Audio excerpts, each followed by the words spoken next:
मध्य प्रदेश के मुख्यमंत्री डॉक्टर मोहन यादव ने उज्जैन में रात गुजारकर सभी मिथक को तोड़ दिया। उन्होंने ये भी बताया कि इस मिथक की शुरुआत कहां से हुई थी। सीएम ने कहा कि सिंधिया परिवार के द्वारा राजनीतिक रणनीति का हिस्सा बनाया गया था। उज्जैन से ग्वालियर राजधानी ले जाने के लिए सिंधिया परिवार ने राजनीति की थी। उज्जैन में सीएम मोहन ने कहा कि महाराज सिंधिया ने पॉलिटिकल घटना की थी। यहाँ से राजधानी ग्वालियर ले जाना था, इसलिए एक मंत्र फूंक गए। तब से ये मिथक चला आ रहा है कि कोई भी राजा उज्जैन में नहीं रुकेगा। जाने अनजाने में उज्जैन में कोई घटना हुई थी जिसे राजनीतिक घटना महाराज सिंधिया ने बना दिया था। राजधानी को यहाँ से ग्वालियर ले गए और धीरे से यहाँ एक मंत्र फूंक गए। ये उनकी राजनीतिक रणनीति का हिस्सा था।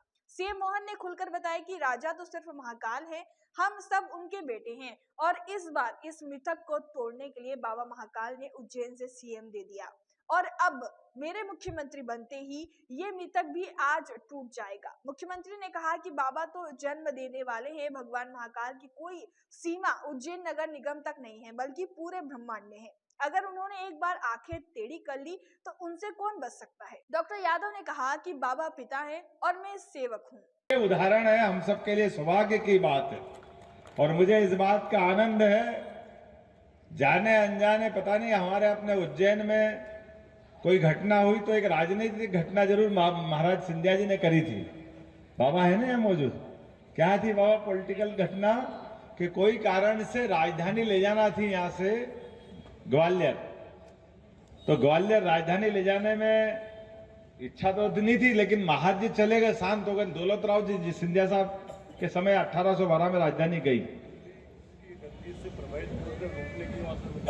तो उनने क्या समीकरण बनाया, एक तो राजधानी ले गए, दूसरा धीरे से एक मंत्र फूंक गया कि भैया यहाँ राजा रात नहीं रहेगा तो परिवार ही नहीं पड़ गया, कोई आएगा ही नहीं दूसरा कब्जा करने के लिए। ये थी एक उनकी राजनीतिक रणनीति। अब राजनीतिक रणनीति के हिसाब से हमारे भी जाने अनजाने अपन भी कहते राजा रात नहीं देगा, राजा रात नहीं देगा। अरे राजा तो बाबा महाकाल है, हम तो सब बेटे हैं उनके, क्यों रात नहीं देंगे। बाबा महाकाल के बाल बच्चे हम हैं, अगर हम उनके बच्चे हैं तो, और अगर बाप को मारना है तो दुनिया की कौन सी ताकत महाकाल से बाहर है क्या? नगर निगम के बाहर नहीं रहेगी, ये कैसे हो सकता है? बाबा महाकाल नगर निगम तक ही रहेंगे, ये कौन सी बात? ब्रह्मांड में कहां कोई बच सकता है? बाबा महाकाल ने अगर टेढ़ी निगाह कर ली तो बाबा तो जन्म देने वाले हैं, आशीर्वाद देने वाले हैं। इसलिए बाबा ने कहा डरो मत, तुम्हारे उज्जैन में ही दे देता हूं तो झंझट ही खत्म। हाँ नहीं काय का डर है यार। हमने कहा बाबा को ये लोगों का डर मिटाना है। अपन खुश है कि अपन लाए। उनने कहा लाए नहीं दादा, मैं तो तुमको दे रहा हूं।